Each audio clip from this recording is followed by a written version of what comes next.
जी, बिस्मिल्लाहिर्रहमानिर्रहीम। मैं Mohammad Jahangir, professional consultancy and training से। बहुत सारे क्वेश्चंस थे और बहुत ही हॉट टॉपिक है। मेरे स्टूडेंट्स के, मेरे कोलीग्स के, मेरे दोस्तों के, स्कॉलरशिप, स्कॉलरशिप और स्कॉलरशिप। तो आज हम स्कॉलरशिप को डिस्कस करेंगे। स्कॉलरशिप है क्या?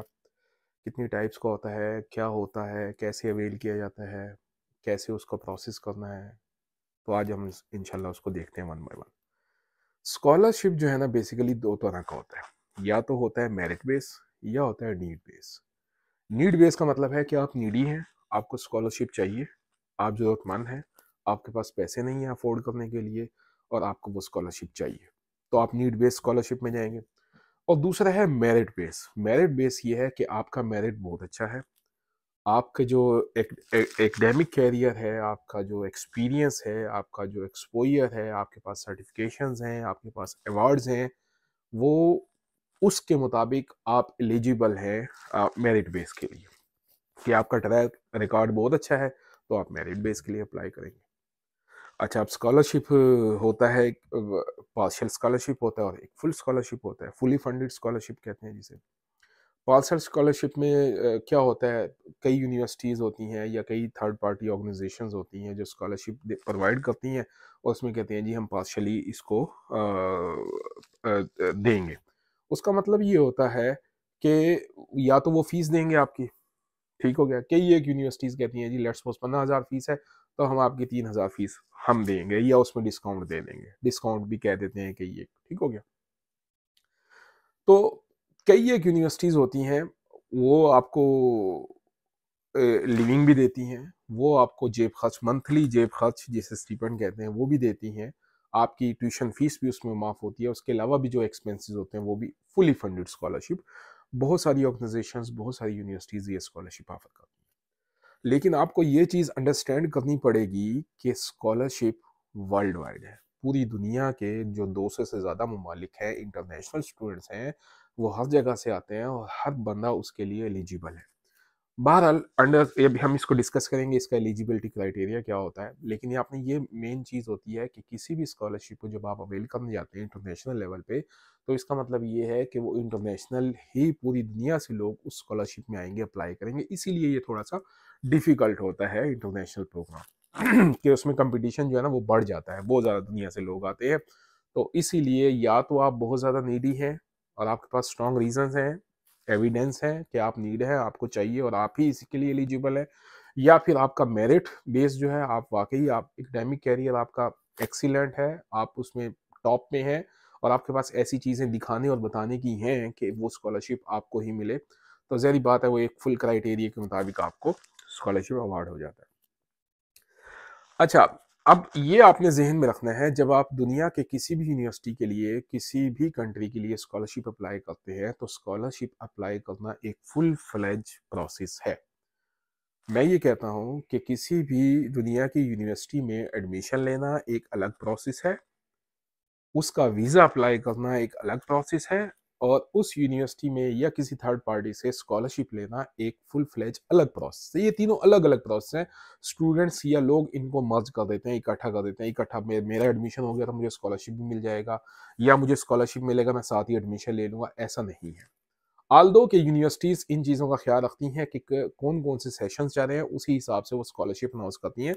लेकिन उसका टाइम ड्यूरेशन होता है। कई स्कॉलरशिप एडमिशन की डेट के बाद अनाउंस होते हैं, कई पहले हो जाते हैं, वो डिफरेंट डेट्स, वो सारी चीज़ें, जब भी कोई स्कॉलरशिप प्रोग्राम आता है उसमें सारी चीज़ें मेंशन होती हैं। ठीक है, ये आपको जहन में रखना है। अब जब भी स्कॉलरशिप आपने कोई देखना है, अवेलेबल हैं, बहुत सारे स्कॉलरशिप आते हैं दुनिया में, ठीक है, जो यूनिवर्सिटीज़ भी देती हैं, जो कि गवर्नमेंट भी देती हैं, जो कि थर्ड पार्टी चैरिटेबल ऑर्गेनाइजेशंस भी देती हैं। अब डिफरेंट नाम से वो स्कॉलरशिप आते हैं। अ, अब उसमें उस स्कॉलरशिप का पर्पस क्या है, उसकी रिक्वायरमेंट क्या है, उसका एलिजिबिलिटी क्राइटेरिया क्या है, उसका प्रोसेस क्या है, वो सब मेंशन होता है। तो आपसे रिक्वेस्ट ये है कि जब भी किसी स्कॉलरशिप को देखें तो सबसे पहले उसका एलिजिबिलिटी क्राइटेरिया और उसकी रिक्वायरमेंट को पढ़ें, और उसके टाइम ड्यूरेशन को पढ़ें।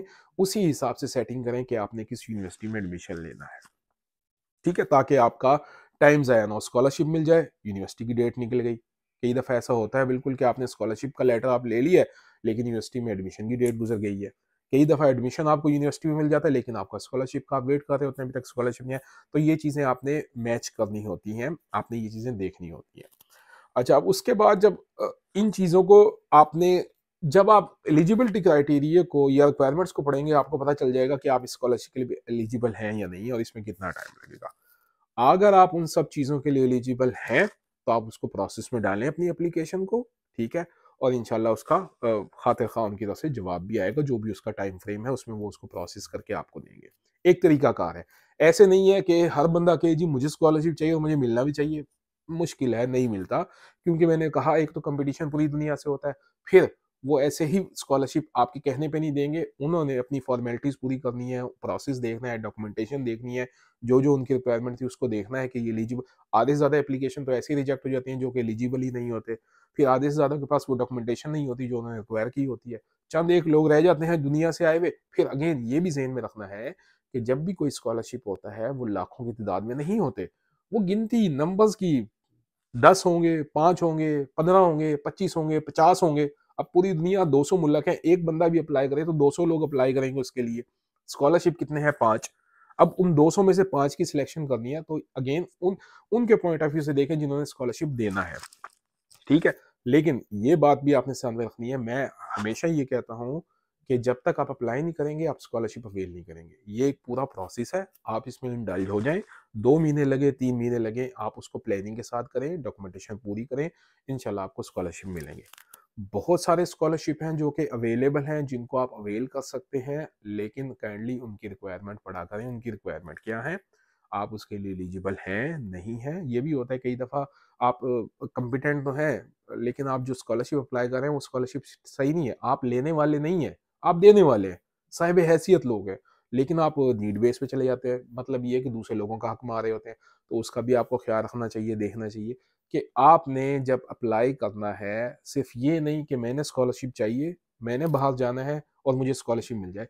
इस बेसिस पे स्कॉलरशिप नहीं मिलते। पूरा एक क्राइटेरिया है, आपने उसको देखना है, उसको चेक करना है, एलिजिबिलिटी देखनी है, रिक्वायरमेंट देखनी है, डॉक्यूमेंटेशन देखनी है, टाइमिंग को देखना है, फिर उसके लिए अप्लाई करना है, उसका पूरा प्रोसेस है, अप्लाई हो जाएगा, आपके पास अब आप एलिजिबल हैं, आप देखें, उसके साथ-साथ आप हाँ, एडमिशन लेना है, साथ-साथ एडमिशन का प्रोसेस भी करते रहें। दोनों टाइमिंग ऐसी सेट करें कि दोनों चीज़ें आपके हाथ में हों जब आप अप्लाई करें। फिर उसके बाद तीसरे प्रोसेस में आप जाते हैं, वो वीज़ा है उस कंट्री का जिसमें आपने जिस कंट्री के लिए, जिस यूनिवर्सिटी के लिए आपने वो वीज़ा लिया है। अब बहुत सारे कॉमन फुल ब्राइट स्कॉलरशिप है यूएसए के लिए, यूएसएड स्कॉलरशिप है, और इंग्लैंड का है जी कॉमनवेल्थ स्कॉलरशिप है, जर्मनी के लिए दाद स्कॉलरशिप है, ठीक है? सीएएस या सीएसी स्कॉलरशिप चाइना का है, एनुअली आता है। और क्या नाम है, उसके अलावा भी बहुत सारे स्कॉलरशिप हैं जो कि गवर्नमेंट की तरफ से आते हैं, यूनिवर्सिटीज़ के अपने स्कॉलरशिप्स होते हैं, ठीक हो गया? और प्लस थर्ड पार्टी ऑर्गेनाइजेशंस जो होती हैं या चैरिटीज़ जो होती हैं, ठीक है? या नॉन प्रॉफिट ऑर्गेनाइजेशंस जो होती हैं, वो भी डिफरेंट टाइप के स्कॉलरशिप या फंडिंग प्रोग्राम इश्यू करती रहती हैं, और ये बहुत ज़्यादा तादाद है इनकी लिस्ट में, आपको फाइंड करना है। अच्छा, मैं आपको प्लेटफ़ॉर्म भी बता देता हूँ जो मेजर प्लेटफ़ॉर्म है जहाँ से आप देख सकते हैं। फेसबुक पे एक बहुत बड़ा नेटवर्क है स्कॉलरशिप का, स्कॉलरशिप नेटवर्क्स, आप उसको फाइंड करें, उसको फॉलो करें, उस पे देखें अपडेट, बहुत सारे मेंबर्स हैं उसके, ठीक हो गया? वो आपको डेली बेसिस पे अपडेट दे, आज ये स्कॉलरशिप आया हुआ है, आज ये आया हुआ है, इसका ये क्राइटेरिया है, इसमें ये तरीका है, वो आपको हेल्प भी करते हैं। स्कॉलरशिप जब भी आता है, उसकी रिक्वायरमेंट होती है, उसमें वो आपसे चीज़ें माँगते हैं, वो आपसे क्वेश्चंस पूछते हैं, वो आपको पढ़ते हैं, आपको एक फिर आपको जाके कहीं स्कॉलरशिप देते हैं। तो बहरहाल उस ग्रुप से आपको हेल्प मिल सकती है, उसके अलावा स्कॉलरशिप कॉर्नर है, वहाँ से आपको चीज़ें मिल सकती हैं। गूगल से आप सर्च कर सकते हैं कि गूगल में आपको पूरी लिस्ट मिल जाएगी। इस वीडियो के एंड में मैं आपकी पूरी लिस्ट दे दूँगा, इस साल में कौन-कौन से मेजर स्कॉलरशिप अवेलेबल हैं, उनकी कौन-सी डेट्स हैं, किस महीने में वो हैं, उनकी सारी लिंक्स उनके क्या होंगे, वो आपको इस वीडियो के एंड में मिल जाएँगे, मैं आपसे शेयर कर लूँगा, इसमें चेक कर लीजिएगा, जिससे आपको आसानी होगी उन स्कॉलरशिप को देखने के लिए। स्कॉलरशिप अवेलेबल है, मौजूद हैं पूरी दुनिया में, बेतहाशा स्कॉलरशिप्स हैं, ठीक है? जितने आप अप्लाई करें, फ़ोकस होके अप्लाई करें, माइंड बनाएँ, जल्दी ना करें, चीज़ों को पूरा करें, डॉक्यूमेंट्स को पूरा करें, रिक्वायरमेंट को पूरा करें, और इसी प्लानिंग के साथ चलें तो इंशाअल्लाह एक में नहीं जाएँगे तो दूसरे में नहीं जाएँगे तो तीसरे में, कहीं न कहीं 1, 2, 3, 4 महीने की मेहनत से आपको स्कॉलरशिप मिल जाएगा और आप उस स्कॉलरशिप के मज़े उठाएँगे। ठीक हो गया। तो इसके अलावा अगर आपका कोई क्वेश्चन है रेलिवेंट, अच्छा फील्ड, फील्ड की बात करें, हर फील्ड में अवेलेबल है स्कॉलरशिप, ठीक है, आपकी जो भी फील्ड है। ये नहीं है कि आपने स्कॉलरशिप लेना है कोई भी फील्ड, नहीं। आपकी जो फील्ड है आप अपनी फील्ड में देखें, आपको अपनी फील्ड में स्कॉलरशिप मिलेगा। फील्ड बेस्ड स्कॉलरशिप भी मौजूद है, सब्जेक्ट बेस्ड स्कॉलरशिप भी मौजूद है। अच्छा, प्रोजेक्ट बेस्ड स्कॉलरशिप भी होते हैं, डिफरेंट प्रोजेक्ट्स होते हैं। पीएचडी लेवल के स्कॉलरशिप भी होते हैं, वो भी फंडेड, रिसर्च बेस्ड फंडिंग होती है, वो भी अवेलेबल होते हैं। आपने उनको पढ़ना है डिटेल से, उनकी रिक्वायरमेंट पूरी करनी है, उसका प्रोसीजर्स देखना है, वो डॉक्यूमेंटेशन पूरी करनी है और उसके लिए अप्लाई करना है। लेकिन ये चीज़ का ख्याल रखते हुए कि टाइमिंग आपकी मैच हो जाए। तो इसके अलावा भी अगर आपके कोई क्वेश्चंस हैं, आपकी कोई क्यूरी है, आप पूछना चाहते हैं, आपकी कोई समझ में नहीं आई, आपको कहीं पे हेल्प चाहिए, एडमिशन में हेल्प चाहिए, स्कॉलरशिप में हेल्प चाहिए, ठीक है, मैं भी अवेलेबल हूँ, मेरी कंपनी अवेलेबल है, मेरे बहुत सारे जो इस कंसल्टेंसी के बिजनेस में है, वो भी आपकी हेल्प कर सकते हैं। लेकिन अगर आप खुद पढ़े लिखे हैं, समझदार हैं, तो ये सारा प्रोसेस आप खुद भी कर सकते हैं। सिर्फ आपकी कंसिस्टेंसी चाहिए इस प्रोसेस में। आप कंसिस्टेंसी दिखाएं, अपना चीज़ों को पढ़ें, उनकी डॉक्यूमेंटेशन पूरी करें, इंशाल्लाह आप फिर अगेन जल्दी ना करें, टाइम दें चीज़ों को, ठीक है। क्योंकि बहुत सारे स्कॉलरशिप में आपसे फॉर्म फिल कराए जाते हैं और उस फॉर्म में क्वेश्चंस पूछे जाते हैं आपसे कि आपको ये स्कॉलरशिप क्यों चाहिए, आप इसको, हमने क्या चीज़ें, हम क्या करते हैं, हमारे जहन में जो रटी रटाई चीज़ें हैं या जो हमने एक स्कॉलरशिप के लिए हमने लिख के रखी हुई है कि हमने ये इसका आंसर ये करना है, हम सब में वही देख रहे हैं। हम उसका बैकग्राउंड नहीं देखते कि वो स्कॉलरशिप किस पर्पज़ के लिए है, उसका मकसद क्या है, किस टाइप का है, आप क्यों उसके लिए एलिजिबल है, ये सारी चीज़ों के आंसर्स चाहिए होते हैं। और उनके आंसर्स आपने खुद देने होते हैं, कॉपी पेस्ट नहीं करने होते। वो आपको इसी बेसिस पे वो फिर स्कॉलरशिप की सिलेक्शंस भी करते हैं। इंशाल्लाह जब आप इन सब चीज़ों को देख के करेंगे तो इंशाल्लाह आपको स्कॉलरशिप ज़रूर मिलेगा। टाइम में आगे पीछे डिले हो सकता है, लेकिन अगर आप कंसिस्टेंसी से मेहनत करेंगे तो अल्लाह पाक ने बताया है, कोई भी काम करेंगे मेहनत से करेंगे और उसको पे सब्र से करेंगे, टाइम लेके करेंगे, आज नहीं तो कल, कल नहीं तो परसों इंशाल्लाह। मैंने जैसे कहा पूरा प्रोसेस है और इस प्रोसेस में तकरीबन 2 से 3 महीने लगते हैं स्कॉलरशिप के, कि जिस दिन स्कॉलरशिप अनाउंस हुआ और जिस दिन स्कॉलरशिप किसी को अवेल करना होता है, उस पूरे प्रोसेस में 2 से 3 महीने का टाइम होता है। उसमें इंटरव्यूज़ भी लेते हैं चंद एक ऑर्गेनाइजेशन इन द फ्यूचर, कुछ एक कागज़ों की बेसिस पे करती हैं वो, लेकिन वो कागज़, वो चीज़ें, वो क्वेश्चन आंसर्स, वो फॉर्म्स, वो सारे वही होते हैं, वो आपको रीड करते हैं, आपकी एक्सपर्टीज़ देखते हैं, आपका ज़हन देखते हैं, आपके कागज़ देखते हैं, डॉक्यूमेंट्स, ठीक है? उसके बाद वो डिसाइड करते हैं कि हाँ जी, यही वो बंदा है जिसको हमने स्कॉलरशिप देना है।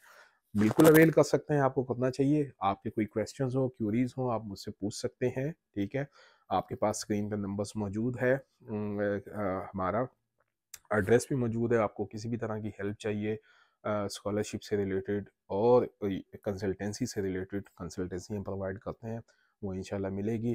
तो मैं उम्मीद करता हूँ कि आपको काफ़ी चीज़ों की समझ आई होगी, आंसर्स मिले होंगे। इसके अलावा भी अगर आपको कोई क्वेश्चन है रेलिवेंट, आप पूछ सकते हैं, मैं इंशाल्लाह उसको डिटेल से आंसर दूंगा। बहुत शुक्रिया, थैंक यू जी, अस्सलाम वालेकुम।